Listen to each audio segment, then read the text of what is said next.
Everybody and their mother will tell you you should be watching anime. Shit, they might even give you the first anime to watch, but nobody tells you why you should watch anime. This is part one of why you should be watching anime. Animation can tell stories that live media can't. One of these things is visualizing the impossible, and I think Paprika is the perfect example of that. Now I know Inception is based on the same concept as Paprika, but it is not at all the same type of movie. They were using people's dreams to help them overcome their issue. But things go wrong, and characters melt into paintings, and dreamscapes fold into reality. Animation lets emotion become the environment, and this dream logic wouldn't work the same way in live action. Another factor is animating emotions and inner worlds. A show that does this amazingly is Mob Psycho.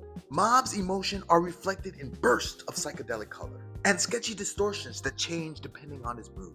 In live action, you can show power, but not the raw emotion bursting from the art itself. Lastly is visual messaging. The first show that comes to mind is Takopi's Original Sins. This has to be the darkest show I've watched in the last decade, but from the photos that you're seeing, you would never be able to tell.